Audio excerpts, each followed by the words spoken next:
الرافع المعز المذل السميع البصير الحكم العدل اللطيف الخبير الحليم العظيم الغفور الشكور العلي الكبير الحفيظ المقيت الحسيب الجليل الكريم الرقيب المجيب الواسع الحكيم الودود المجيد الباعث الشهيد الحق الوكيل القوي المتين الولي الحميد المحسن المبدع المعيد المحيي المميت الحي القيوم الواجد الماجد الواحد الصمد القادر المقتدر المقدم المؤخر الأول الآخر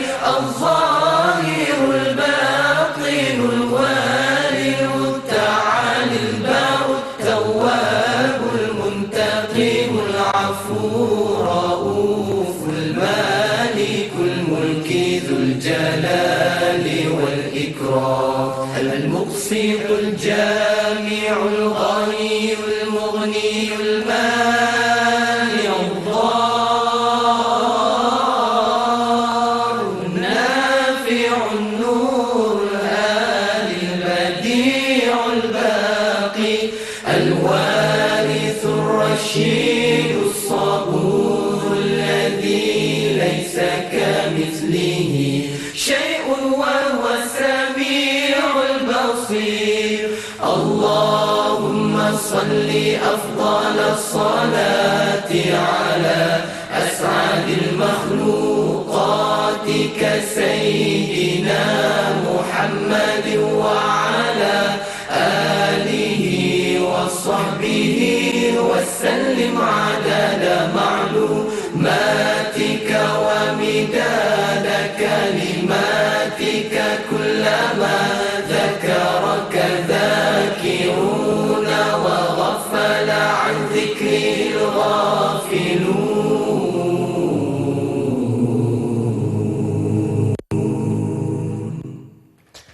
Bismillahirrahmanirrahim. Alhamdulillahirabbil alamin wassalatu wassalamu ala asyrafil anbiya'i wal mursalin wa ala alihi wa sahbihi ajma'in.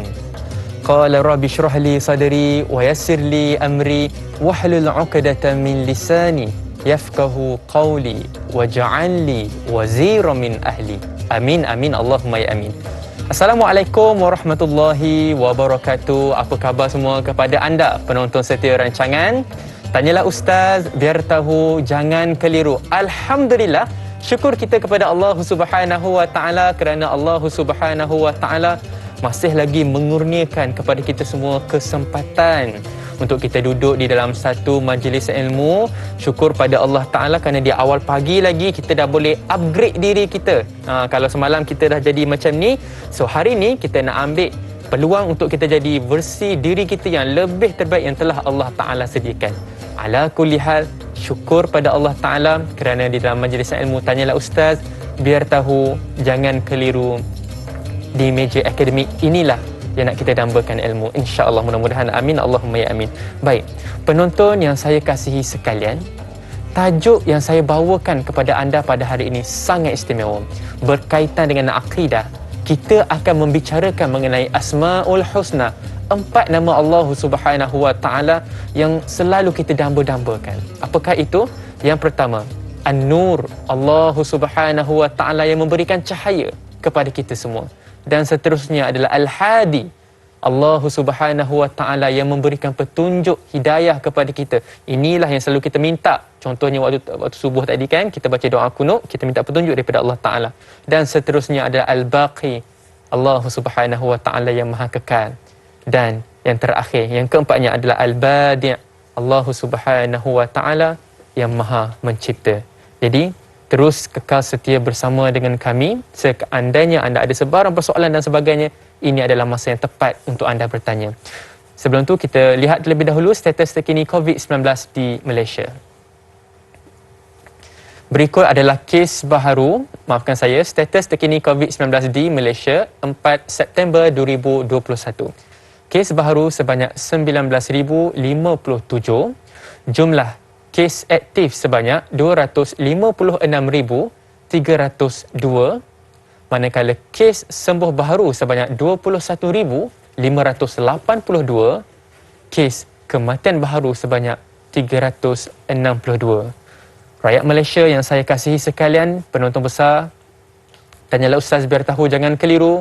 Mari kita berganding bahu, sama-sama kita memerangi wabak pandemik COVID-19. Mudah-mudahan insya-Allah. Syukur pada Allah Subhanahu Wa Taala, saya tidak berkeseorangan di meja akademik Tanyalah Ustaz biar tahu jangan keliru. Turut bersama dengan saya panel kita pada pagi ini iaitu Profesor Madya Dr. Muhammad Suki Uthman. Assalamualaikum Ustaz. Waalaikumsalam warahmatullahi wabarakatuh. Alhamdulillah, syukur pada Allah Taala kita bertemu lagi Ustaz ya. Ya, alhamdulillah. Bibit pertemuan awal kita pakai warna pastel ala-ala warna brown sikit lah, warna lembut. Tapi hari ini kita tak matching Ustaz. Nampak saja tak matching di sini, tapi sebenarnya hakikat perbincangan kita, metod perjuangan kita adalah sama. Jadi saya mohon tanyalah Ustaz biar tahu jangan keliru, penonton yang berada di rumah ataupun anda yang melihat kami melalui aplikasi Facebook, untuk terus berikan saya perhatian anda kerana inilah waktu yang tepat untuk kita menambah ilmu. Mudah-mudahan insya-Allah. Jadi untuk mukadimah tajuk kita pada pagi ini, saya serahkan kepada Ustaz pengenalan berkenaan dengan Asmaul Husna. Dipersilakan. Assalamualaikum warahmatullahi wabarakatuh. A'udzubillahi minasyaitonirrajim. Bismillahirrahmanirrahim. Alhamdulillahilladzi hadana li hadza wa ma kunna linahtadiya laula an hadanallah. Asyhadu an la ilaha illallah wahdahu la syarikalah wa asyhadu anna Muhammadan abduhu wa rasuluh addal amanah wa ballaghar risalah wa nasahal ummah wa jahada fillahi haqqa jihadih wa tarakana 'alal mahajjatil bayda lailuha kanahariha la yazighu anha illa halik wa nusalli wa nusallim 'alan nabiyil amin wa 'ala alihi wa sahbihi ajma'in. Subhanaka la ilma lana illa ma 'allamtana innaka antal alimul hakim. Rabbi shrah li sadri wa yassir li amri wahlul 'uqdatam min lisani yafqahu qawli, amma ba'd. Fa ya ibadallah, usikum wa iyaya bittaqwallah faqad fazal muttaqun. Terima kasih kepada Da'i Nizal dan juga kepada seluruh para penonton Tanyalah Ustaz biar tahu jangan keliru. InsyaAllah moga-moga pada pagi yang berbahagia ini kita diberi keberkatan dan rahmat daripada Allah Subhanahu Wa Taala, kerana kita sama-sama dapat mengambil manfaat ataupun kita dapat mengambil peluang waktu yang Allah anugerahkan kepada kita untuk kita mendalami Asma'ullah Al-Husna, untuk kita mengenali Allah Subhanahu Wa Taala. Dan itulah sesuatu yang terbaik dalam kehidupan kita sebagai makhluk, sebagai hamba. Kita kena mengenali Allah Azza wa Jalla. Jadi macam mana kita nak kenal? Antaranya kita mengenal melalui nama-nama Allah yang indah yang menunjukkan kesempurnaan sifat-sifat Allah Subhanahu wa Taala. Dan pada kali ini tuan-tuan sekalian, kita akan menyambung 4 lagi nama Allah Taala, Asmaullah Al-Husna, iaitu An-Nur, Al-Hadi, Al-Badi' dan juga Al-Baqi. 4. An-Nur maksudnya yang maha pemberi cahaya. Allah Subhanahu wa Taala yang melimpahkan cahaya kepada kita. Sama ada cahaya berbentuk hissi atau maknawi. Cahaya hissi ni apa? Cahaya hissi, cahaya matahari, cahaya bulan. Yang dengan cahaya tersebut kita dapat melihat. Ada orang kalau dia ada mata sekalipun, kalau tak ada cahaya, memang dia nampak gelap ya. Jadi maknanya cahaya hissi ni diberikan oleh Allah Subhanahu Wa Taala kepada kita. Begitu juga cahaya maknawi, dan ini yang lebih utama. Ada orang memang gelap, Allah bagi kepada dia buta, dia tak nampak. Dia tak nampak cahaya, matanya buta. Tetapi cahayanya bersinar di dalam mana? Dalam hati dia. Dalam mata hati dia. Maka dengan sebab itu cahaya maknawi yang lebih penting dalam kehidupan kita untuk kita mencari mendapat redha di sisi Allah Subhanahu wa taala. Itu yang pertama yang akan kita bincangkan dengan lebih lanjut insya-Allah, An-Nur. Yang kedua adalah Al-Hadi, Allah Taala yang Maha memberi petunjuk. Sebagaimana disebut juga oleh dai tadi. Pagi-pagi kita solat subuh kita dah baca dah Allahumma hdina fi man hadait, ataupun kalau seorang Allahumma hdini fi man hadait, ya Allah berilah hidayah kepadaku. Allahumma hdini, bagi hidayah kepadaku. Kita minta petunjuk daripada Allah Subhanahu wa taala. Dan sememangnya Allah sentiasa memberi petunjuk kepada orang yang nak kepada petunjuk Allah Subhanahu wa taala. Tapi kalau orang tak nak petunjuk, Allah bagi kesesatan kepada dia. Sebab apa? Wa huwa a'lamu bil muhtadin. Allah Taala Maha mengetahui siapakah yang benar-benar mahu petunjuk Allah Subhanahu wa taala. Jadi mudah-mudahan kita dapat mengambil petunjuk daripada Allah. Itu Al-Hadi. Yang ketiganya yang akan kita bincangkan juga ialah Al-Badi'.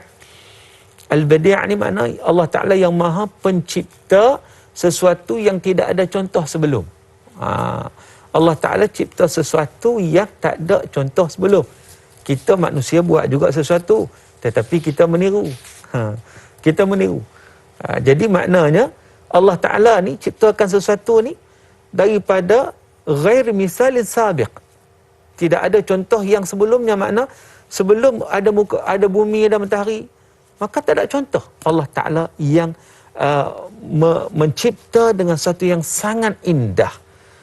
Jadi itu merujuk kepada Al-Badi'-nya Allah Subhanahu wa taala. Juga akan kita perintikan selepas ini. Dan yang keempatnya adalah Al-Baqi.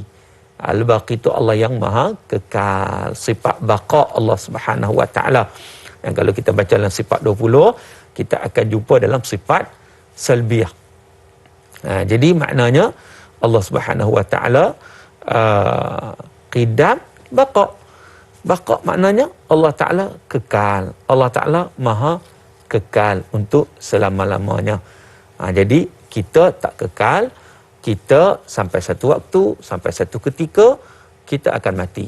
Ada tarikh expired dia Ustaz? Ya, ada tarikh expired. Ada tarikhnya. Itu bagi makhluk Allah Subhanahu wa taala. Juga insya-Allah nanti kita akan perincikan selepas ini. Mudah-mudahan insya-Allah saya tertarik dengan kata Ustaz di mana kita juga mencipta Ustaz ya, tapi nak mencipta tu kita meniru terlebih dahulu. Alhamdulillah.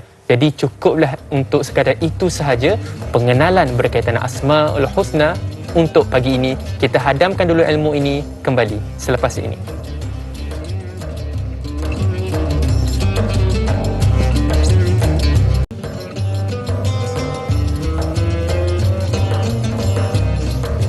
Alhamdulillah, syukur kita kepada Allah Subhanahu wa taala. Anda kembali lagi bersama-sama dengan kami dalam majlis ilmu Tanyalah Ustaz, biar tahu, jangan keliru. Masya Allah, tabarakallah. Untuk awal permulaan pagi ini, kita akan mula mengupas soalan yang berkaitan dengan An-Nur. Allah Subhanahu wa taala yang Maha memberikan cahaya kepada kita. Baik, kita teruskan dengan soalan Facebook yang pertama untuk pagi ini. Soalan daripada Puan Sahziatul Siddiq. Soalannya adalah, apakah dengan merasakan Allah Subhanahu wa taala An-Nur menjadikan seseorang itu menjadikan Al-Quran sebagai cahaya iman dan takwa kepada Allah Subhanahu wa taala? Ini kerana itu sahaja panduan cahaya yang ditinggalkan oleh Rasulullah sallallahu alaihi wasallam buat umat baginda agar memperolehi cahaya dari kegelapan, bukan sahaja cahaya iman di dunia, malah juga di hari akhirat sana.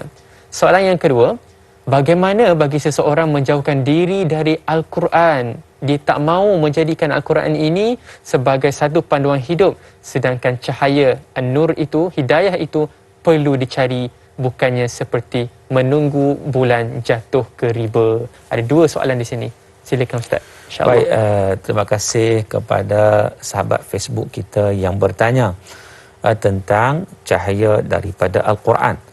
Allah Subhanahu wa taala menyatakan qad ja'akum minallah nurun wa kitabun mubin. Telah datang kepada kamu daripada Allah Subhanahu wa taala nur, cahaya, wa kitabun mubin, dan kitab Allah yang menjelaskan kepada kamu sesuatu yang tidak jelas untuk memberi panduan ke arah cahaya kebenaran. Dan sememangnya Kalaulah kita nak berjaya, kita perlu kepada satu panduan dalam kehidupan kita. Macam juga kalau kita ada kereta, kita nak selenggara kereta kita, kita ada panduan dia untuk selenggara kereta. Begitu juga ada motor, ada panduan dia untuk selenggara motor. Hidup kita perlu ada panduan untuk kita menyelenggarakan kehidupan kita ini. Dan panduan kita tak lain dan tak bukan, perlembagaan hidup kita adalah Al-Quranul Karim, Al-Quranul Azim, yang merupakan mukjizat yang kekal abadi selama-lamanya, yang sesuai sepanjang zaman, yang sesuai di setiap tempat. Itulah Al-Quranul Karim yang disebut oleh para ulama ulumul Quran kalamullah al-mu'jiz, kalam Allah yang mempunyai mukjizat. Maka dengan sebab itu, sesiapa yang tidak menjadikan Al-Quran sebagai panduan, maka sudah tentulah dia akan teraba-raba dalam kegelapan. Dia tak dapat cahaya. Maka dengan sebab itu, jiwanya akan runsing. Jiwanya tak tenteram. Itu antara sebab bila tak dapat nur itu. Sebab itu, Allah Subhanahu Wa Taala sebut di dalam Al-Quran, dalam surah Ar-Ra'du ayat 28, Ala bi dzikrillahi tatmainnul qulub. Bukankah dengan zikrullah itu, mengingati Allah Ta'ala itu, memberi ketenangan kepada jiwa kamu? Kata para ulama, antara cara zikrullah yang terbaik adalah dengan qiraatul Quran bitadabbur, membaca Quran dengan penuh penghayatan. Dan itulah satu bentuk yang hidayah yang kita boleh peroleh daripada Al-Quran tersebut. Sebab apa? Allah Ta'ala menyatakan bagaimana syahrul Ramadan alladhi unzila fil Quran hudal linnas wa bayyinatin minal huda wal furqan. Allah Ta'ala, bulan Ramadan, bulan yang Allah turunkan Quran padanya, yang hudal linnas, memberi petunjuk pada manusia. Cahaya itu memberi petunjuk. Bukan sekadar itu, yukhrijuhum minadh dhulumati ilan nur. Allah Ta'ala mengeluarkan manusia daripada apa? Kegelapan. Zulumat itu dengan menggunakan jamak zulumat. Banyak zulumat ni, kegelapan tu banyak. Kegelapan syirik pada Allah, kegelapan maksiat, kegelapan sifat-sifat munafik. Jadi itu kegelapan, kegelapan kufur, kegelapan jahil, kegelapan bid'ah dan pelbagai kegelapan. Jadi untuk kita dapat panduan ke arah kebaikan, an-nur macam mana? Yukhrijuhum minadh-dhulumati ilan nur. Nur satu je, kebenaran satu, hak satu. Dia tidak berbilang-bilang satu menuju kepada kebenaran. Maka dengan sebab itulah Quran menjadi panduan kepada kita, yang ia merupakan mukjizat yang kekal selama-lamanya, yang diturunkan oleh Allah kepada Nabi SAW untuk menjadi panduan kita. Kalau kita tak jadikan panduan Quran, maka kita akan mendapat kerugian. Wallahualam.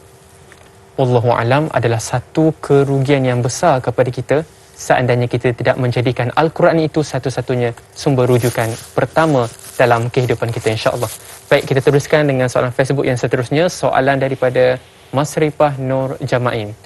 Soalannya adalah, apakah kebaikan berdoa dengan Asmaul Husna An-Nur yang bermaksud yang maha memberi cahaya dan maha memberikan cahaya ke seluruh alam, wajah, fikiran serta hati makhluknya, yang menunjukkan tanda-tanda kekuasaannya? Adakah air wuduk dapat memberikan nur ataupun cahaya pada wajah seseorang yang beriman dan dapat dikenali oleh Nabi Muhammad sallallahu alaihi wasallam sebagai umatnya ketika di hari akhirat kelak? Itu soalan yang kita yang pertama. Dan soalan yang kedua adalah, adakah saat kelahiran Nabi Muhammad sallallahu alaihi wasallam sendiri merupakan cahaya yang bersinar hingga ke istana Bushra dan cahaya yang menerangi seluruh alam? Alhamdulillah, satu soalan, maafkan saya, alhamdulillah kita ada dua soalan di sini. Soalan yang berkaitan dengan cahaya itu melimpahi di seluruh tempat, dan yang kedua berkaitan dengan kelahiran Nabi Muhammad sallallahu alaihi wasallam. Mohon penjelasan Ustaz, insya-Allah. Baik, terima kasih kepada sahabat kita, sahabat Facebook kita yang bertanya tentang, pertama sekali kita berdoa untuk memperoleh cahaya. Cahaya daripada Allah, terutama cahaya maknawi yang saya sebut tadi. Sebab saya sebut peringkat awal tadi, cahaya ni ada dua. Cahaya hissi, cahaya maknawi. Cahaya hissi kita lihat dengan bi'ainil basar, dengan mata kepala kita. Tetapi cahaya maknawi kita lihat dengan apa? Bil basirah, dengan mata hati kita. Itu beza dia. Sebab itu kata para ulama, Kata Syekh Sya'rawi sebagai contohnya, Rahimahullah. ketika mana membicarakan tentang nur ini, dia kata ketika mana kita dapat cahaya hissi, contohnya kita duduk tengah hari lah, pukul 12 tengah hari, cahaya memancar. Pada waktu itu, bila cahaya yang terang itu, apakah kita perlu lagi cahaya lain selain daripada cahaya tersebut? Allah Ta'ala yang bagi cahaya melalui pancaran cahaya matahari tadi. Jadi waktu itu cukup memadai dah cahaya itu. Contohnya kita nak cari barang yang hilang tengah-tengah panas, adakah perlu torchlight? Pergi cari torchlight suluh, orang kata dia ni sakit ke apa ke kan? Dalam keadaan cahaya dah terang, dah ada dah. Itu. Begitu juga dalam soal cahaya maknawi. Cahaya maknawi dia apa? Cahaya maknawi itu cahaya iman, iaitu nawara Allah Subhanahu wa taala qulubal wasalihin min anwari ma'rifatihi wa mahabbatihi. Allah Ta'ala bagi cahaya kepada hati-hati orang beriman untuk kenal Allah, cinta pada Allah, sayang pada Allah. Allah bagi cahaya maknawi dalam bentuk syariat, bentuk hidayah, bentuk Islam. Sebagaimana disebut oleh Imam Al-Fakhr Razi, Al-Imam Ar-Razi menyebut tentang Islam itu merupakan cahaya, hidayah Allah itu merupakan cahaya, manhaj syariat Allah itu juga cahaya maknawi. Bila mana kita menerima syariat Allah, sebenarnya kita tak perlu lagi syariat-syariat yang lain. Sudah lengkap, sudah cantik dah. Kalaulah cahaya Allah Ta'ala yang diberi, cahaya maknawi ni dalam bentuk syariat, dalam bentuk hidayah, dalam bentuk iman, dalam bentuk Islam, kita rasa tak cukup lah, nak yang lain lagi. Makna macam orang yang guna torchlight suluh waktu tengah hari. Jadi maknanya dia something wrong berlaku pada dia. Macam tu juga kita bila mana kita tidak berpegang kepada cahaya maknawi. Baik, itu yang pertama. Yang kedua, oleh kerana itu kita berdoa untuk kita dapat cahaya. Macam soalan yang ditanya tadi, Nabi SAW sendiri mengajar kepada kita, bahkan Nabi berdoa dengan cahaya. Apa doa Nabi? Antaranya, Allahumma ja'al fi qalbi nura. Ini doa yang masyhur kan? Ya Allah, jadikan dalam hati kami ni nur. Amin. Wa fi sam'i nura, dan pada pendengaran kami nura, cahaya. Wa fi basari, pada penglihatan, ini dalam konteks akulah fi basari, pada penglihatanku nura, iaitu cahaya. Wa an yamini nura, belah kanan aku cahaya. Wa an shimali nura, sebelah kiriku cahaya. Wa amami nura, wa khalfi nura, depan cahaya, belakang cahaya. Wa fawqi nura, wa tahti nura, atas cahaya, bawah cahaya. Wa ja'alni nura, jadikanlah aku cahaya, nur yang akan memberi kebaikan kepadaku. Jadi makna kita doa kepada Allah Subhanahu wa taala banyak-banyak untuk kita dapat nur daripada Allah Subhanahu wa taala.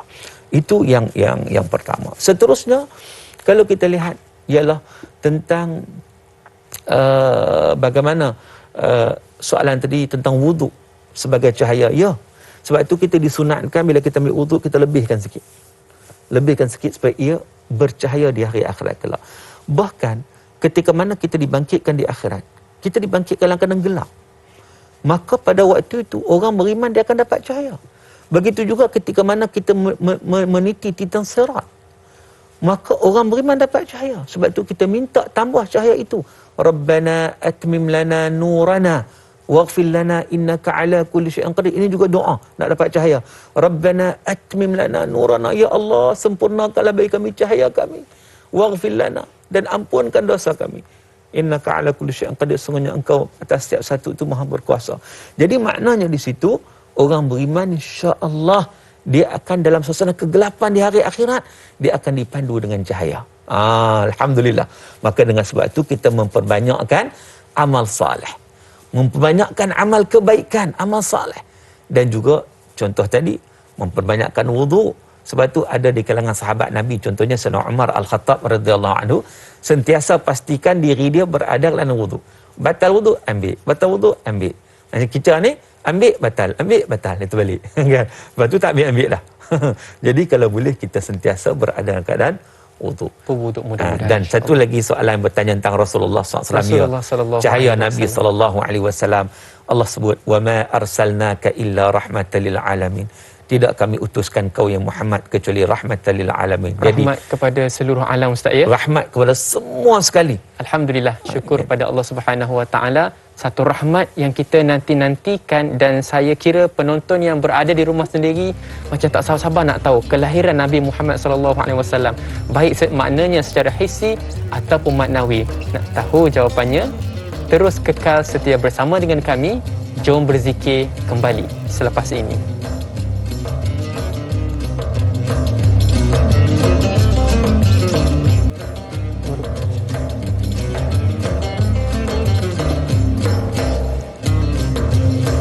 Penonton, tanyalah Ustaz biar tahu, jangan keliru. Bila kita sebut berkaitan dengan cahaya, perlu kita fahami maksudnya itu terbahagi kepada dua, hissi dan juga maknawi. Kalau kita lihat studio Tanyalah Ustaz pada hari ini nampak dalam keadaan yang bersih, fresh, segar. Anda boleh lihat saya, anda boleh lihat panel, bermakna adanya unsur cahaya di situ. Itu kalau kita terjemahkan daripada sudut hissi. Tapi bukan itu sahaja objektif tujuan kami, bahkan secara maknawinya juga kita nak mendalami apakah yang dimaksudkan dengan An-Nur itu sendiri. Baik, kita teruskan dengan soalan nombor yang kedua yang berkaitan dengan adakah saat kelahiran Nabi Muhammad sallallahu alaihi wasallam itu sendiri merupakan cahaya yang bersinar sehingga ke istana Al-Bushra. Kita mohon penjelasan daripada panel kita insya-Allah. Silakan Ustaz. Baik, terima kasih kepada sahabat kita yang bertanya tadi sebagai sambungan perbincangan kita tentang kelahiran Nabi SAW. Ya, disebut dalam kitab-kitab sirah, seumpama dalam kitab Fiqh Sirah An-Nabawiyah oleh almarhum Syekh Dr. Muhammad Sa'id Ramadan Al-Buti, dan juga kita merujuk kepada kitab Ar-Rahiqul Maktum dan sebagainya dalam kitab Nurul Yaqin. Sebagai contohnya, Fi Sirah An-Nabawiyah menceritakan antara tanda-tanda kelahiran Nabi SAW yang mana cahaya itu memancar. Itu cahaya hissi. Tetapi yang lebih penting, bagaimana yang kita sebut tadi, Nabi SAW itu sebagai cahaya yang membawa petunjuk, yang menunjukkan kepada kita jalan kebenaran, yang membawa kepada kita, menunjukkan kepada kita mana jalan yang patut kita lalui untuk menuju redha Allah Subhanahu Wa Taala.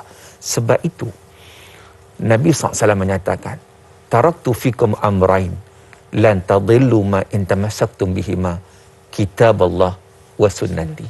Aku tinggalkan kepada kamu dua perkara, kamu takkan sesat selama-lamanya. Ni yang kita dapat cahaya ni, sebab tak sesat kan. Orang yang tak dapat cahaya ni dia gelap, teraba-raba nak cari kebenaran. Jadi Nabi SAW kata, aku tinggalkan kepada kamu dua perkara ni, kamu takkan sesat selama-lamanya bila kamu berpegang dengan dua perkara ini. Apa dia? Quran dan sunnah Nabi sallallahu alaihi wasallam. Tapi nak pegang Quran sunnah kena belajarlah, kena ada ilmu lah kan. Kalau tidak, kita tak faham. Maka dengan sebab itu kita belajar untuk kita mendalami ilmu. Sebab apa? Ilmu itu merupakan nur. Ilmu itu nur. Sebab itu ketika mana Imam Syafi'i rahimahullah, Imam Syafi'i dia mengadu kepada guru dia. Imam Syafi'i ni subhanallah, dia kalau baca kitab ni, baca satu muka surat, pindah muka surat kedua, hak pertama tu dah ingat. Muka surat ke 100 pertama sampai 99 ingat dah. Kita baca muka surat kedua, pertama lupa habis dah. Kan? Itu pun Imam Syafi'i mengadu kepada guru dia. Dia kata, syakautu ila waqi'in su'a hifzi fa arsyadani ila tarkil ma'asi wa akhbarani bi anna al-ilma nurun wa nurullah la yuhda li'asi. Aku mengadu kepada guruku yang bernama Waqi', betapa lemahnya hafalanku. Imam Syafi'i mengadu kepada guru dia. Fa arsyadani ila tarkil ma'asi, maka dia menunjukkan jalan kepadaku untuk meninggalkan sebarang perkara maksiat. Wa akhbarani bi anna al-ilma nurun, dan dia memberitahu aku betapa ilmu tu cahaya. Wa nurullah la yuhda li'asi. Cahaya Allah, nur Allah tak diberikan kepada orang yang derhaka, yang engkar kepada Allah Subhanahu Wa Taala. Sebab itu sama-sama kita pastikan kita mengambil nur itu daripada ilmu. Sebab ilmu ni, al-ilmu yahrusuka. Ilmu ni menjaga kita insya-Allah. Dan itulah menunjuk jalan kebaikan kepada kita. Tapi hari ni masalahnya orang tak cari ilmu, orang cari duit ya. Kan? Sedangkan wa anta tahrusul mal, kata Sayyidina Ali bin Talib, al-ilmu yahrusuka wa anta tahrusul mal. Ilmu dia yang jaga kamu, tapi kalau duit, kalau kata kita kena jaga dia, takut habis. Jadi itu beza dia. Jadi ilmu itu salah satu nur yang patut kita cari sebagai untuk menghidupkan sunnah Rasulullah sallallahu alaihi wasallam yang Rasulullah tunjukkan kepada kita. Wallahu a'lam. Wallahu a'lam. Betul kata Ustaz, kalau kita nak faham akidah, kita nak faham Asmaul Husna ni kena mengaji. Sebab itulah kita tengok Tanyalah Ustaz ini adalah perintis kepada peradaban ilmu. Mudah-mudahan insya-Allah. Baik, kita teruskan dengan soalan Nur Dahlia Biru. Al-Hadi bermaksud yang Maha memberikan petunjuk. Sekiranya kita tersesat di dalam perjalanan ke suatu tempat, adakah Allah Subhanahu Wa Taala akan memberikan petunjuk apabila kita memohon darinya, dan Allah Subhanahu Wa Taala akan memberikan petunjuk dengan jalan yang terbaik apabila kita memohon dengan melakukan solat hajat ataupun solat istikharah? Soalan yang kedua, adakah petunjuk orang-orang yang beriman itu ialah melalui firasatnya? Siapakah orang-orang yang tidak diberikan oleh Allah Subhanahu Wa Taala dari mendapat hidayah ataupun petunjuk? Apakah perkara yang menjauhkan seseorang itu terhalang dari mendapat petunjuk Allah Subhanahu Wa Taala? Dua soalan yang terbaik yang berkaitan dengan Al-Hadi. Silakan Ustaz, insya-Allah. Baik, terima kasih sahabat Facebook kita yang bertanya soalan tentang Al-Hadi. Allah Ta'ala yang memberi petunjuk. Wa kafa bi rabbika hadiyan wa nasira. Surah Al-Furqan ayat 31. Cukuplah Allah Subhanahu Wa Ta'ala yang memberi petunjuk dan yang memberi pertolongan.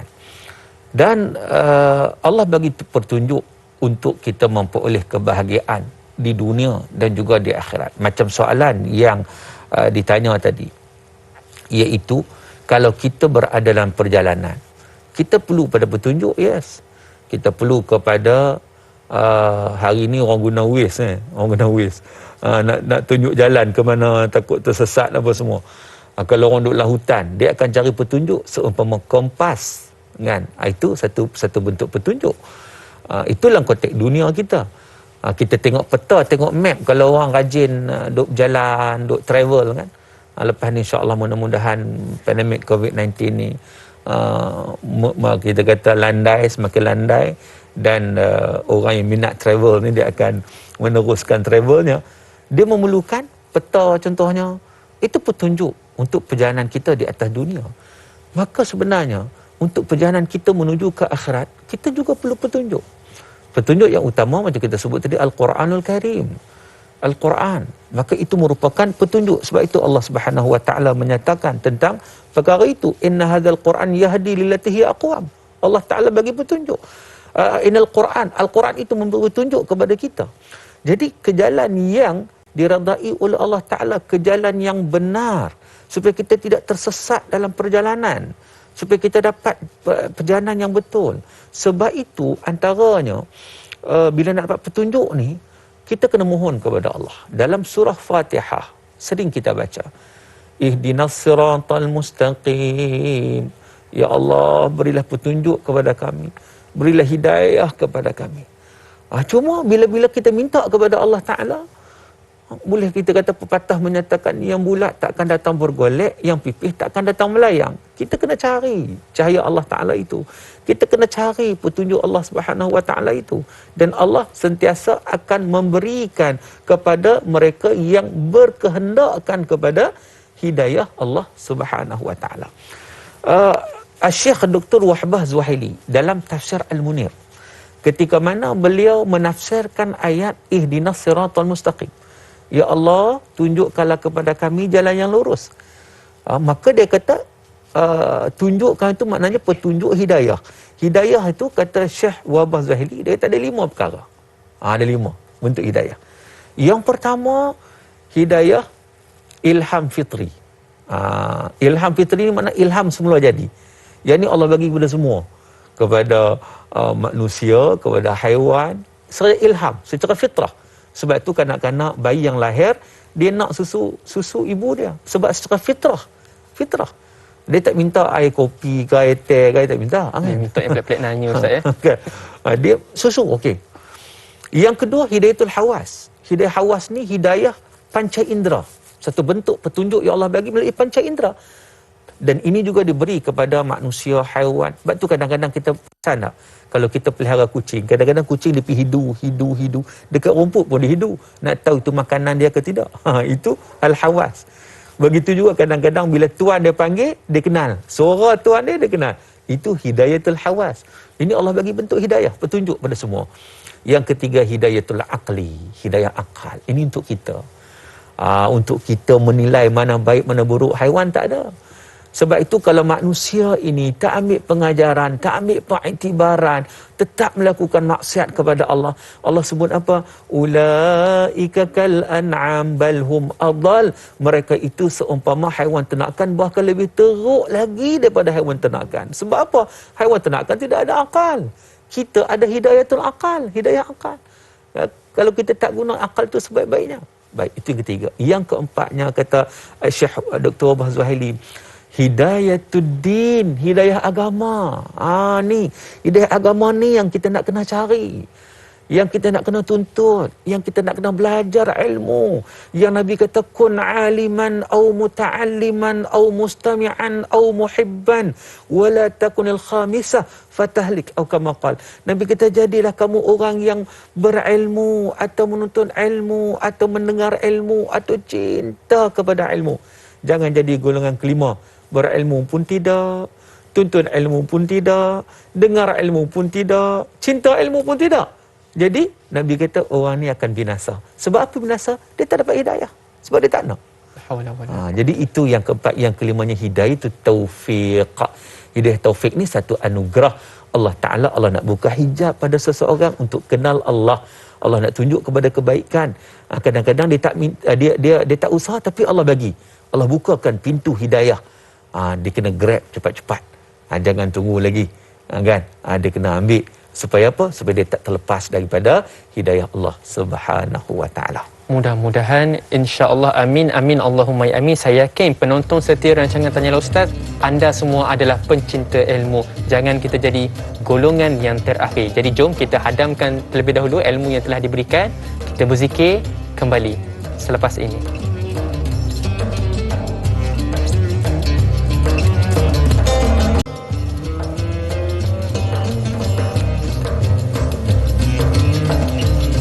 Alhamdulillah, syukur kita kepada Allah Subhanahu wa taala.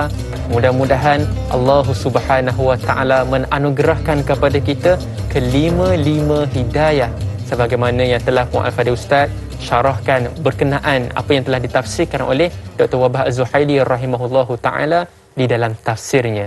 Mudah-mudahan insya-Allah. Amin amin Allahumma ya amin. Baik, kita teruskan dengan soalan Facebook yang seterusnya insya-Allah. Soalan daripada Puan Jura Azlin Sufyan. Soalannya adalah Asmaul Husna Al-Hadi. Allah Subhanahu wa taala memberikan petunjuk dan hidayah kepada sesiapa sahaja yang dikehendakinya. Hidayah Allah Subhanahu wa taala ini tidak ada kaitan dengan hubungan pertalian darah atau kekeluargaan. Bolehkah Ustaz berikan contoh tersebut? Soalan kita yang pertama. Soalan yang kedua, hidayah itu milik Allah. Namun umat Islam dituntut untuk menyampaikan dakwah Islam kepada yang bukan beragama Islam supaya beriman kepada Allah Subhanahu wa taala. Apakah kaedah yang terbaik dalam berdakwah supaya golongan tersebut mendapat petunjuk dan hidayah Allah Subhanahu wa taala? Mohon pencerahan insya-Allah. Baik, terima kasih kepada sahabat kita yang bertanya tentang hidayah Allah Subhanahu wa taala. Dan sebelum itu saya teringat tadi soalan yang sebelum ni bertanya juga tentang istikharah. Istikharah juga salah satu bentuk untuk kita minta petunjuk daripada Allah Subhanahu wa taala, terutama dalam sesuatu yang kita confuse. Kita nak ambil satu keputusan, kita tak tahu mana lebih baik.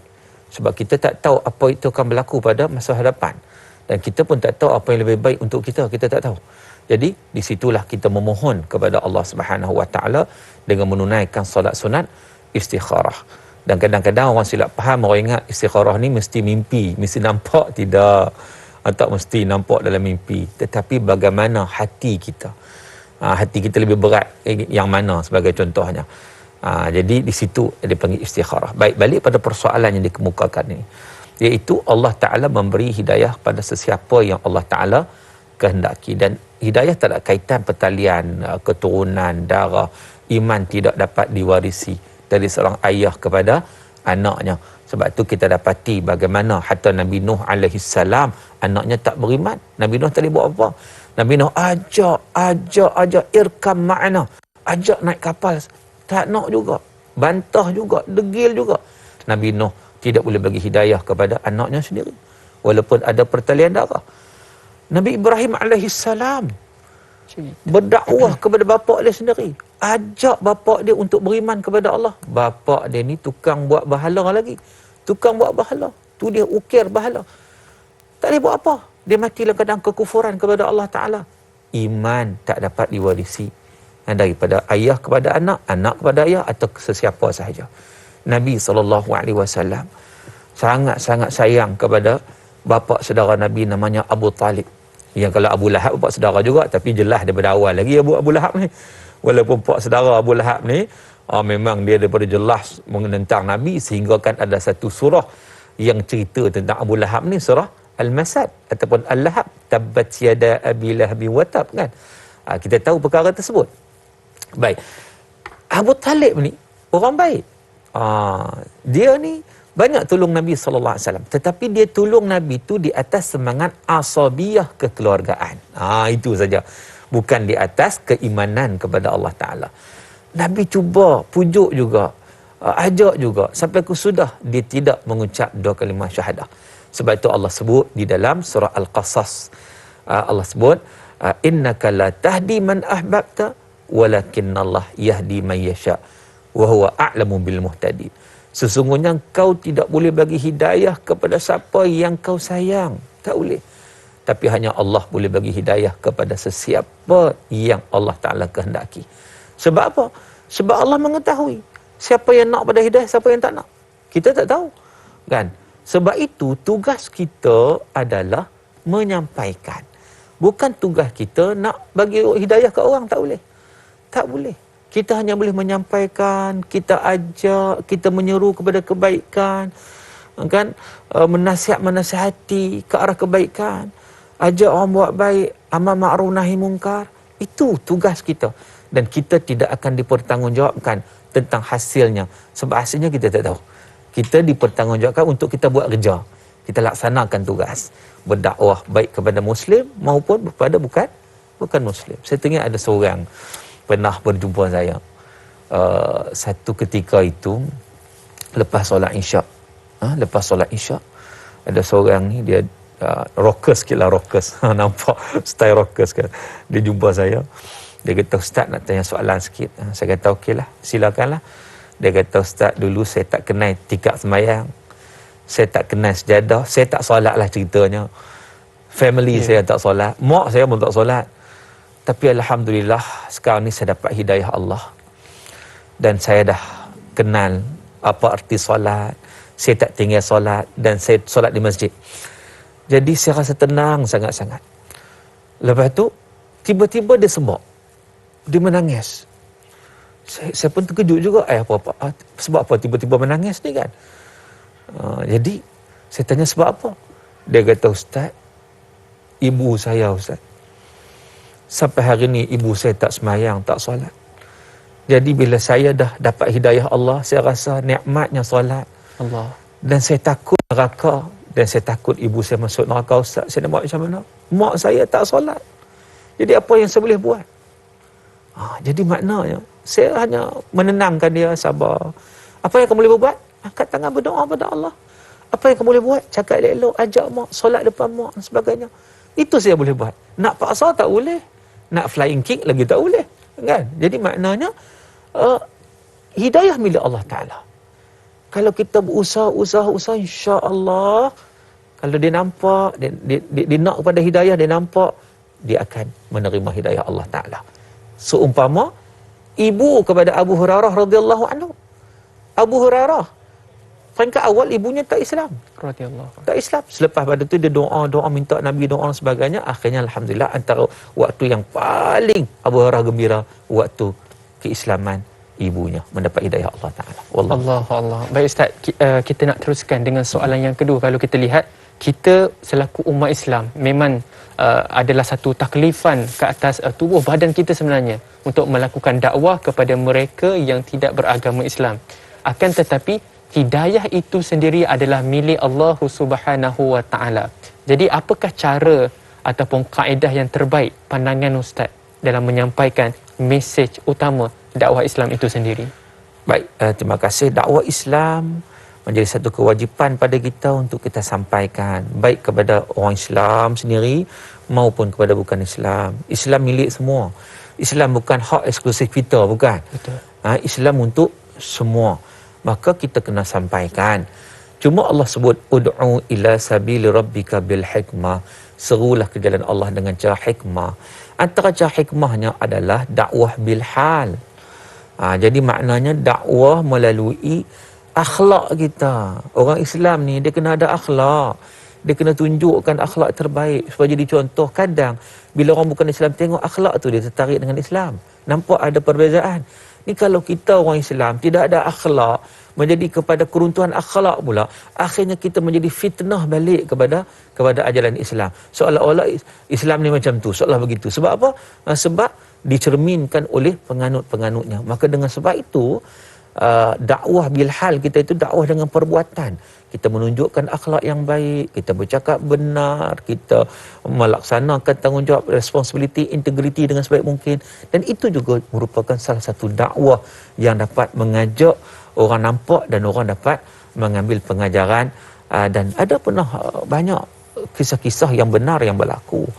Antaranya kisah panjang, cuma saya nak sebut sikit je tentang ada seorang ni pemandu teksi yang dia mendapat satu delegasi daripada Jerman datang.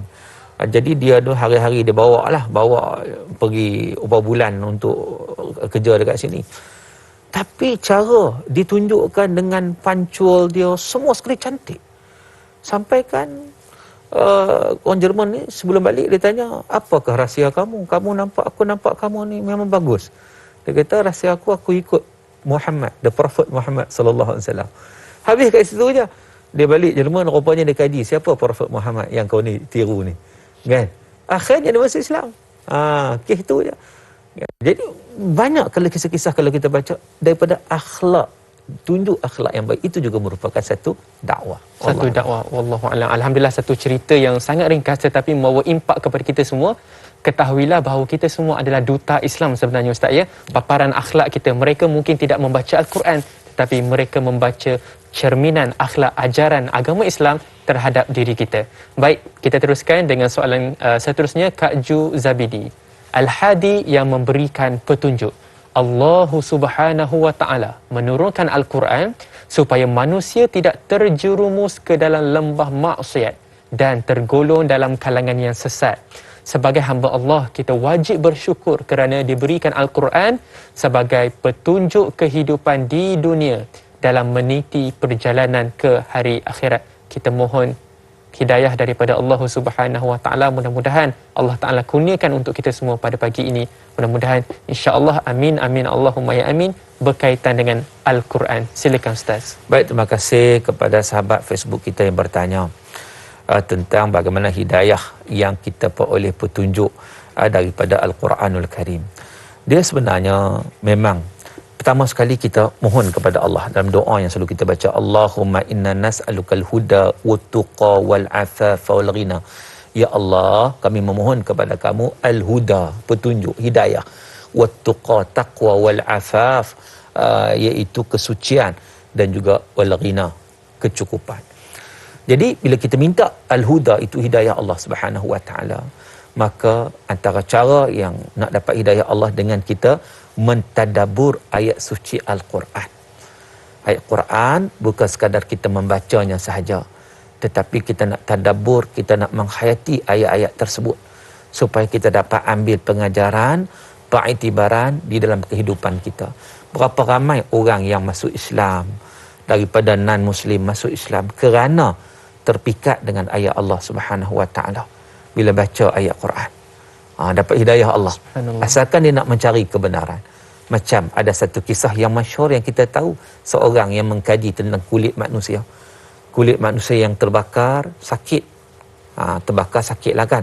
Tetapi dibakar semula, tempat yang sama takkan sakit. Itu hasil kajiannya. Lalu bila mana dia mencari, didapati dalam surah An-Nisa ayat 56. Allah sebut, innal ladzina kafaru bi ayatina sawfa nuslihim nara kullama nadijat juluduhum baddalnahum juludan ghairaha liyadhuqul azab. Kata Allah, sesungguhnya mereka yang kufur dengan ayat-ayat kami akan bakar mereka dengan api neraka. Setiap kali masak kulit mereka dibakar, Allah Ta'ala kata akan digantikan dengan kulit yang lain. Sebab apa ganti? Tak stay kulit itu juga. Liyadhuqul azab, supaya mereka terus merasai azab. Sebab kalau kulit yang sama, sekali itu ya sakit, lepas tu tak sakit dah. Jadi kawan ni terkejut. Hasil kajian yang dibuat, dia masuk lab apa semua, Quran dah bagi tahu dah 1400 tahun dulu. Akhirnya dengan itu dia mendapat hidayah daripada Allah Ta'ala. Dia mengucap dua kalimah syahadah. Jadi itulah banyak lagi kalau kita nak bincang kisah-kisah bagaimana orang mendapat hidayah daripada Al-Quran. Maka sama-sama kita mentadabbur ayat suci Al-Quran. Alhamdulillah, ini baru sedikit kisah, sebenarnya banyak lagi kisah-kisah yang berkaitan dengan hidayah Allah Subhanahu Wa Taala. Pentingnya untuk kita mengkaji dan terus dekat bersama-sama dengan Al-Quran. Penonton, insya-Allah kita akan sambung lagi perbincangan kita yang berkaitan dengan Asmaul Husna. Kita nak melabuhkan tirai di TV3 dan kita ada siaran tambahan 30 minit di TV9. Terus kekal setia bersama dengan kami.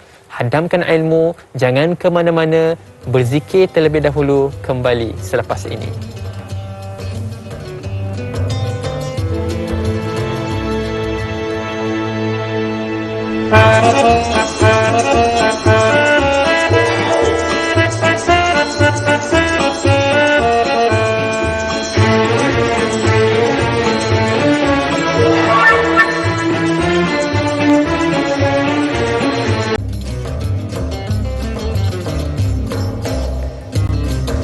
Alhamdulillah, syukur kita kepada Allah Subhanahu Wa Taala. Anda telah kembali lagi bersama dengan kami. Alhamdulillah.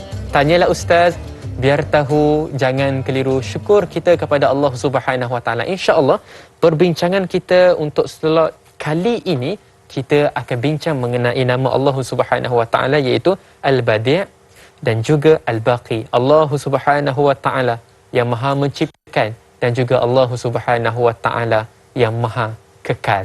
Tanpa kita membuang masa. Masa itu emas sebenarnya. Jom kita teruskan dengan soalan Facebook yang seterusnya, insya-Allah. Soalan daripada Siti Nurbaya.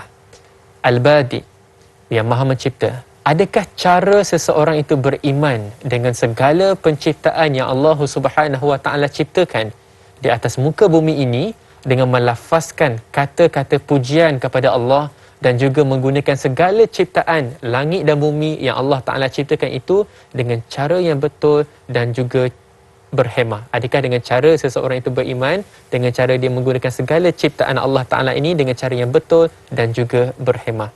Kita mohon penjelasan, insya-Allah. Baik, terima kasih kepada sahabat Facebook kita yang bertanya soalan tentang Al-Badi' yang merupakan perbincangan kita Asma'ullah Al-Husna yang ketiga pada pagi ini. Al-Badi'. Al-Badi' itu yang Maha Pencipta, iaitu Allah Ta'ala mencipta sesuatu yang belum pernah ada. Itu yang sangat unik tu. Allah Ta'ala menciptakan sesuatu yang belum wujud sebelum itu. Badi'us samawati wal ard wa idza qada amran fa innama yaqulu lahu kun fayakun. Surah Al-Baqarah ayat 117. Allah Ta'ala menyatakan Badi'us samawati wal ard. Allah Ta'ala lah yang memulakan penciptaan langit dan bumi, yang mana tidak ada contoh sebelum. Sebagaimana disebut dalam tafsir At-Tabari, huwa alladhi ibtada'a khalaqahuma wa lam yakuna syai'an qablah. Iaitu dalam tafsir Tabari menyatakan Allah lah yang menciptakan kedua-duanya, khalqahuma, ibtada'a khalqahuma, dan yang mana sebelum itu tak wujud pun. Begitu juga dalam tafsir Ibn Kathir, tafsir Al-Quran Al-Azim menyatakan bahawa Allah Ta'ala menciptakan ala ghairi mithalin sabiq, yang tidak ada contoh sebelumnya. Berbeza macam saya sebut tadi daripada awal tadi, kita mencipta sesuatu, kita pun rasa hebat juga manusia ni, cipta macam-macam kan. Tetapi kita sebenarnya lebih pada meniru. Sebagai contohnya, tengok ikan, kita create lah manusia create kapal selam. Kapal selam berdasarkan ada ilham ikan. dulu saya. Ilham tu. Tengok pula penciptaan Allah Ta'ala burung. Maka di situ manusia cipta kapal terbang. Kan? Aeroplane. Tengok pula lalat. Lalat, orang cipta helikopter. Berdasarkan kepada lalat. Tapi, compare lalat dengan helikopter, hebat lalat lagi. Ciptaan Allah Ta'ala ni. Sebab apa? Dia boleh zigzag dan dia boleh parking secara terbalik. Itu lalat. Tapi helikopter tak boleh parking terbalik, jatuh kan. Jadi maknanya kita meniru ni pun masih lagi belum sempurna. Itu. Tapi Allah Ta'ala menciptakan dari sudut daripada sesuatu ibda' Allah tu, invention Allah Ta'ala itu la yu'ad wa la yuhsa. Tak terkira banyaknya, begitu hebat. Sebab tu kalau kita tengok bagaimana Allah Ta'ala menciptakan, menjadikan ikan ni dalam laut saja ada macam-macam jenis dah. Kita sendiri kadang-kadang tengok ikan, tak kenal ni ikan apa ni. Hak dah makan banyak dah. Hak tak kenal banyak lagi. Kan? Itu satu ibda' daripada Allah Ta'ala. Badi' Allah Ta'ala menciptakan muka sekat langit dan bumi, segala isinya. Sebagai contoh, bentuk-bentuk daun-daun tumbuhan yang Allah ciptakan. Macam-macam. Setiap negara, setiap daun dia.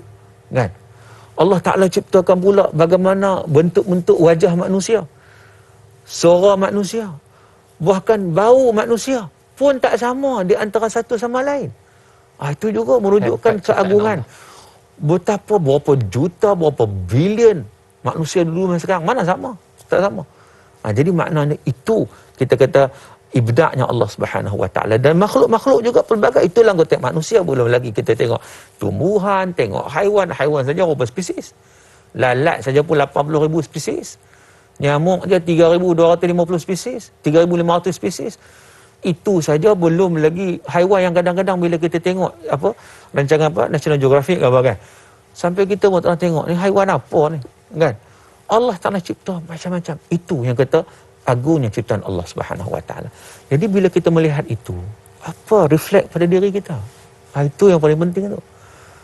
Reflect pada diri kita adalah untuk kita melihat sesuatu keagungan dan kebesaran Allah Subhanahu Wa Ta'ala itu, untuk kita semakin rasa kagum terhadap Allah. Macam disebut tadi, memuji Allah, ya.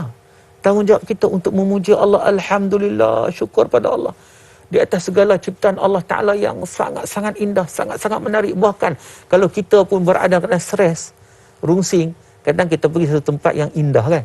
Indah. Siapa yang cipta kan? Burung pula berkicau-kicau. Daun nyer malam-malam. Semua itu siapa cipta kan? Allah Ta'ala. Maka kita hayatilah kebesaran dan keagungan Allah Subhanahu Wa Ta'ala. Kalau kita jadi orang yang saleh, orang yang baik, kita akan dapat nikmat yang lebih lagi ketika mana di syurga Allah Subhanahu Wa Ta'ala. Lebih lagi daripada keindahan dunia ni, iaitu keindahan dalam amin ya Allah. Amin. Mudah-mudahan insya-Allah fatabarakallahu ahsanul khaliqin. Allah Subhanahu Wa Ta'ala adalah sebaik-baik pencipta. Baik, kita teruskan dengan soalan Rosma Hizan Abdullah. Soalannya adalah, adakah sifat Allah Al-Badi ini menunjukkan Allah Subhanahu Wa Ta'ala menciptakan sesuatu tanpa contoh dan bahan? Tidak ada sesuatu pun yang boleh menandingi Allah Subhanahu Wa Ta'ala.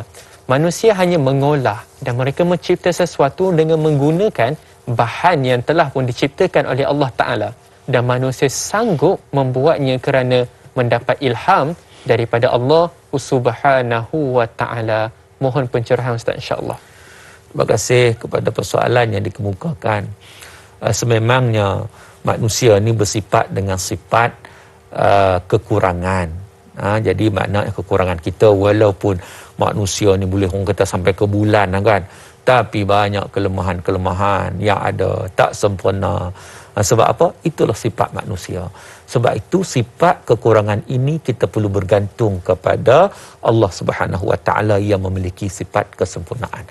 Jadi saudara yang dirahmati Allah, memang dalam konteks duniawi ini kita boleh nak cipta apa ciptalah.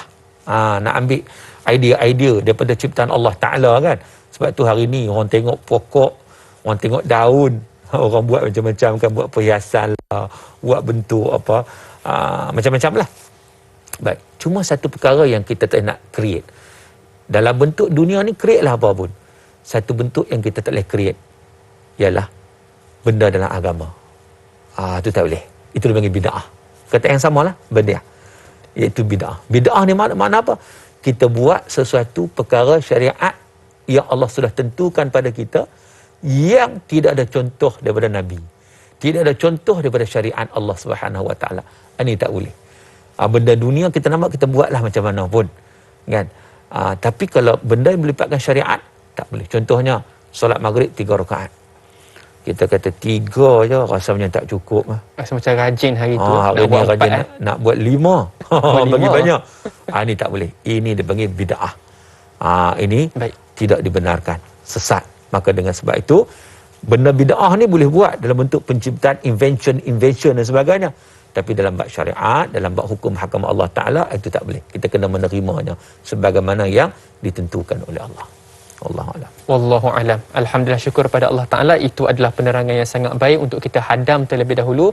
Penonton terus kekal setia bersama dengan kami. Berzikir terlebih dahulu. Jangan ke mana, kembali selepas ini.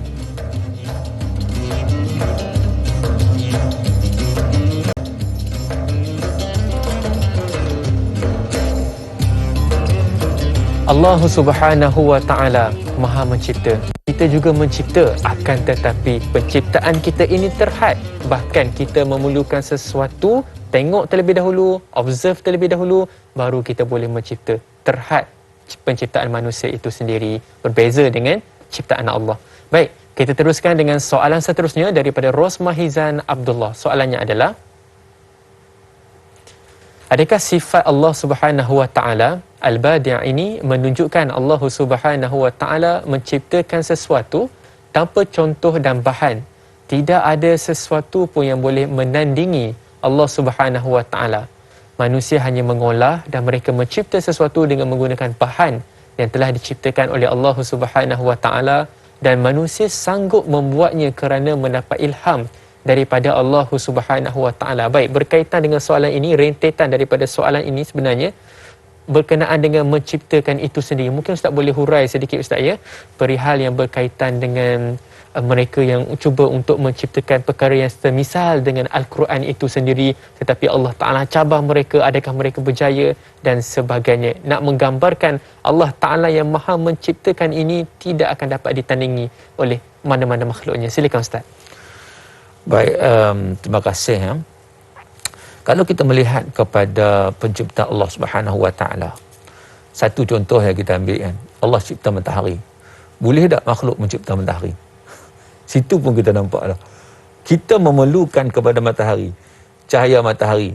Kita boleh mengkaji tentang bagaimana matahari yang diciptakan oleh Allah Ta'ala yang saban hari kita akan lihat. Tapi apakah manusia boleh mencipta matahari? Tak boleh. Sebab itu satu ketika bila mana Namrud ni, dia ni mengaku sebagai Tuhan juga.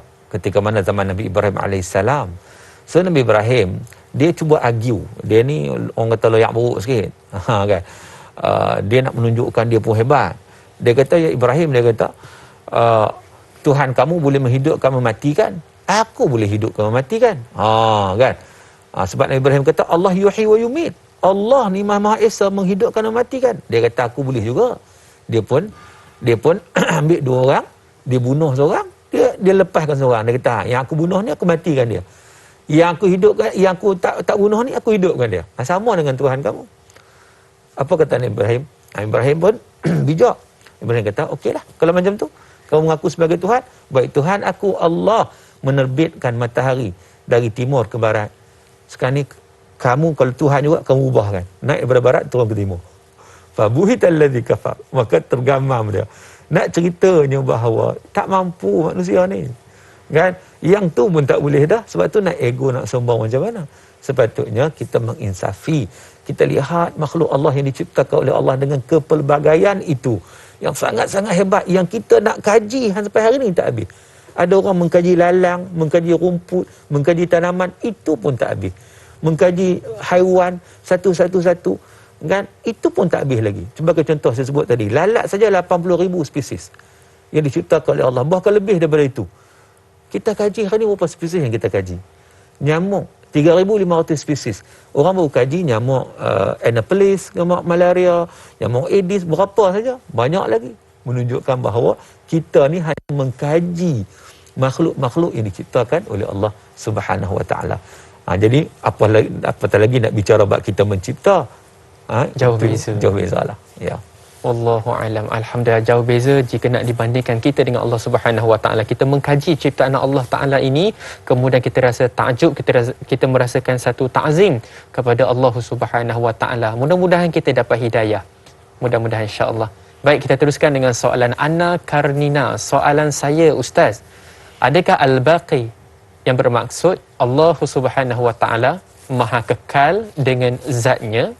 Yang kedua, adakah al-baqi yang sentiasa abadi dan selalu ada, tidak pernah menghilang pada bila-bila dan keberadaan pun Allah Subhanahu Wa Taala tidak akan mati, tidak akan binasa, akan kekal abadi selamanya, berbanding dengan kita makhluknya akan mengalami kematian bila tiba ajal dan kemusnahan alam? Silakan Ustaz, insya-Allah. Baik, terima kasih. Persoalan tentang Al-Baqi, iaitu nama Allah Subhanahu Wa Taala yang keempat yang kita bincangkan pada pagi ini. Al-Baqi yang Maha Kekal. Adakah yang soalannya, adakah Al-Baqi maksud Allah Maha Kekal dengan zatnya? Ya, disebut dalam Al-Quran dalam surah Ar-Rahman ayat 27. Wa yabqa wajhu rabbika dzul jalali wal ikram. Kekallah, yang kekal itu zat Allah Subhanahu Wa Taala. Jadi maknanya wallahu khairu wa abqa. Allah Subhanahu Wa Taala yang kekal untuk selama-lamanya. Bahkan kalau kita lihat apa yang disebut oleh Al-Imam Ghazali rahimahullah, dia kata Allah Al-Baqi huwal mawjud wajibal wujud bizatihi. Allah Ta'ala itu wujud yang wujudnya itu wajibal wujud, wajib wujud bizatihi, dengan zatnya. Dan kata Al-Imam Ar-Razi, dia kata innallaha wajibal wujud ay ghair qabil lil adam. Allah Ta'ala ni bila kata wajib wujud ni, dia tidak menerima ketiadaan. Macam kita ni, memanglah kita wujud sekarang, lepas tu tak ada lah, lepas tu mati lah. Kullu nafsin za'iqatul maut. Setiap yang bernyawa itu pasti akan mati. Tetapi Allah Subhanahu Wa Ta'ala kekal. Kekal ni, baqa ni lawannya fana. Jadi bahkan huwal baqi ba'da fana'il khalq, iaitu Allah Ta'ala tetap kekal selepas fana'nya, selepas binasanya segala makhluk. Kullu syai'in halikun ila wajhah.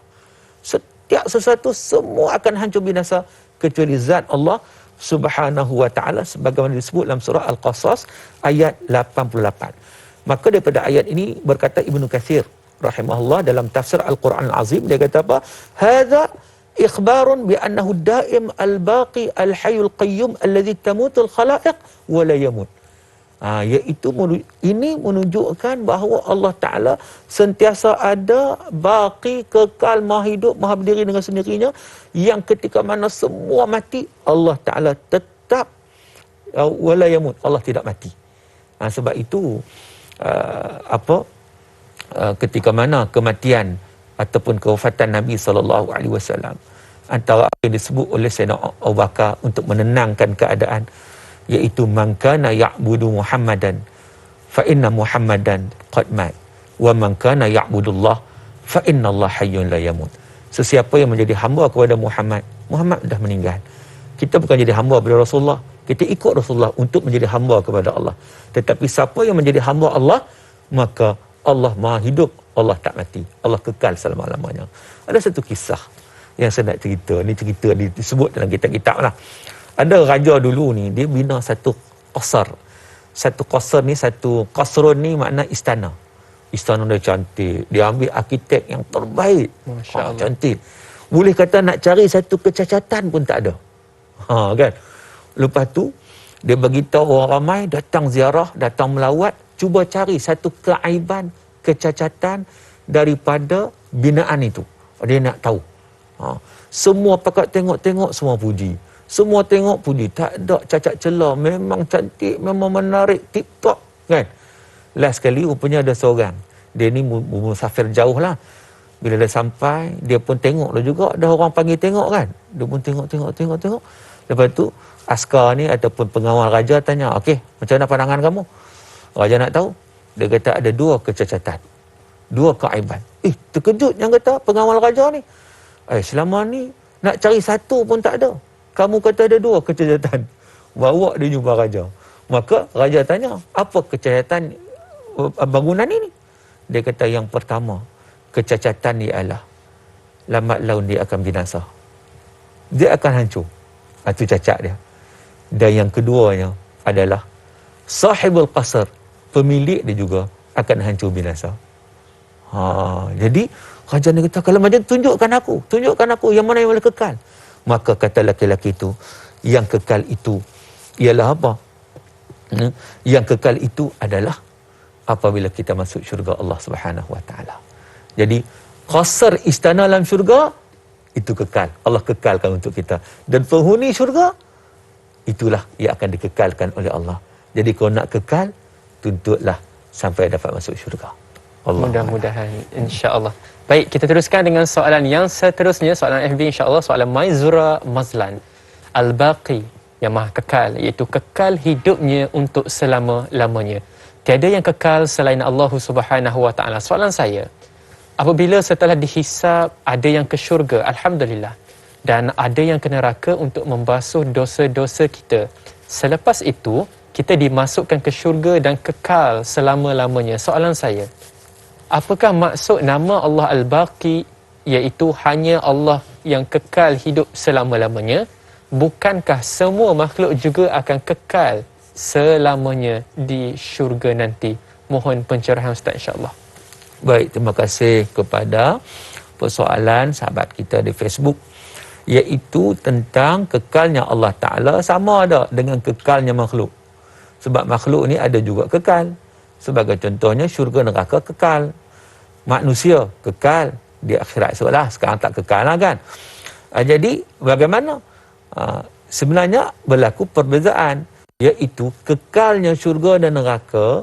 Kekalnya penghuni syurga, penghuni neraka yang disebut oleh Allah khalidina fiha abada, kekal di dalamnya selama-lamanya. Sebab apa dia kekal? Sebab dikekalkan oleh Allah. Kalau Allah tak kekalkan, dia takkan kekal. Sedangkan Allah Al-Baqi ni, zat Allah itu memang yang maha kekal. Tidak ada yang mengekalkan Allah, melainkan Allah itu sedia kekal. Begitu. Macam kita, makhluk Allah Ta'ala, kita tak akan kekal kalau Allah tak kekalkan kita. Maka kita masih lagi berhajat kepada Allah. Tetapi kekalnya Allah tak berhajat pada sesiapa. Sebab Allah maha kekal. Itu beza ni. Jangan kita samakan, besok ni Allah kekal, kita pun kekal juga. Tak sama. Tak sama sebab apa? Sebab pengekalan kita itu adalah daripada rahmat Allah. Allah nak bagi kita kekal. Jadi begitu. Tetapi kekalnya Allah, Al-Baqinya Allah itu tidak bergantung kepada sesiapa. Allah Ta'ala memang maha kekal. Itu maksudnya. Allahu'alam. Alhamdulillah, syukur kita kepada Allah Subhanahu Wa Taala. 4 nama Allah Asmaul Husna telah pun kita bicarakan untuk pagi ini. Kita mohon kepada Ustaz untuk buat satu kesimpulan ringkas berkaitan dengan tajuk kita dan menutup tirai kita dengan doa, insya-Allah. Baik, terima kasih kepada persoalan yang dikemukakan tentang maknanya kita sudah membincangkan 4 An-Nur, Al-Hadi, Al-Badi' dan juga Al-Baqi. 4 ni. Kita setelah kita menghayati nama-nama Allah Subhanahu Wa Taala ini, kita bukan sekadar merasai keagungan dan kebesaran Allah, tetapi kita nak membersihkan diri kita, nak jadi hamba Allah yang sebenar-benarnya. Walaupun kadang-kadang orang banyak melihat luaran, tidak melihat dalaman. Dalaman kita itu mesti dapat petunjuk daripada Allah, dapat hidayah, dapat nur, dapat cahaya. Macam ada seorang pada zaman Nabi SAW, seorang wanita yang berkulit hitam, yang orang tak pandang dia. Tapi rupanya Nabi pandang dia. Sebab apa? Sebab dia membersihkan masjid. Satu ketika dia meninggal dunia, Nabi pun tak diberitahu. Nabi kata, mana dia kawan ni? Dia kata meninggal dunia dah, dia ke bumi dah. Kan? Lalu Nabi SAW menghormati dia. Nabi pergi ke kubur dia. Nabi salat jenazah di atas kubur dia. Sebab apa? Sebab dia ni berhati mulia. Walaupun kadang penampilan tu orang tak pandang lah, tetapi rupanya hati dia hati yang mulia, dia jaga masjid rumah Allah Ta'ala, dia sentiasa mencari kebaikan. Maka kita ni bila mana kita menghayati nama-nama Allah Subhanahu Wa Ta'ala, apakah refleks pada diri kita untuk kita benar-benar mengenali Allah dan mengenali diri kita, untuk kita sama-sama berusaha menjadi hamba Allah dengan sebenar-benarnya, sebagaimana tanggungjawab yang Allah sebut pada kita, wa ma khalaqtul jinna wal insa illa liya'budun. Tidak aku ciptakan jin dan manusia kecuali supaya mereka itu memperhambakan diri kepadaku, yakni kepada Allah Subhanahu Wa Ta'ala. Jadi sekadar itu, saudara, di akhirnya marilah sama-sama kita memohon doa kepada Allah Subhanahu Wa Ta'ala. A'udzubillahi minasyaitonirrajim. Bismillahirrahmanirrahim. Alhamdulillahi rabbil alamin. Hamdan yuafi ni'amahu wa yukafi'u mazidah. Ya Rabbana lakal hamdu kama yanbaghi li jalali wajhika wa 'azimi sultanik. Allahumma inna nas'aluka ridhanka wal jannah wa na'udzubika min sakhatika wan nar. Ya Allah, ya Tuhan kami mohon redha-Mu ya Allah dan syurga-Mu ya Allah, dan kami mohon perlindungan-Mu daripada kemurkaan-Mu dan juga azab api neraka-Mu. Allahumma inna nas'aluka bi anna lakal hamd la ilaha illa anta al-mannan badi'us samawati wal ard ya dzal jalali wal ikram ya hayyu ya qayyum. Allahumma inna nas'aluka al-huda wat tuqa wal afafa wal ghina. Allahumma ij'al fi qulubina nura wa fi asma'ina nura wa fi absarina nura wa an yaminina nura wa an shimalina nura wa amamana nura wa khalfana nura wa fawqana nura wa tahtana nura waj'alna nura bi rahmatika ya arhamar rahimin. Rabbana atmim lana nurana waghfir lana innaka ala kulli syai'in qadir. Allahumma hdina siratal mustaqim, siratal ladzina an'amta 'alaihim minan nabiyyin was-siddiqin wasyuhada'i was-salihin wa hasuna ulaika rafiqa. Rabbana 'alaika tawakkalna wa ilaika anabna wa ilaikal masir. Rabbana atina fid dunya hasanah wa fil akhirati hasanatan wa qina 'adzaban nar. Wa sallallahu ala sayyidina Muhammad wa ala alihi wa sahbihi wa baraka wa sallam. Walhamdulillahi rabbil alamin. Amin amin Allahumma ya amin. Alhamdulillah, syukur kita kepada Allah Subhanahu Wa Ta'ala. Kita telah pun berada di penghujung rancangan. Maka penonton setia rancangan Tanyalah Ustaz, biar tahu jangan keliru apakah pelan tindakan kita yang seterusnya. Sebaik sahaja kita telah habis belajar tadabbur akidah Asmaul Husna. Terus kekal setia bersama dengan Tanyalah Ustaz untuk esok hari. Maafkan saya, untuk esok hari insya-Allah anda akan di dalam topik ibadah, bersih untuk beribadah, bersama dengan moderator kami iaitu Da'i Luqman dan juga panel undangan Ustaz Halim Din. Sekian sahaja untuk pagi ini. Assalamualaikum warahmatullahi wabarakatuh.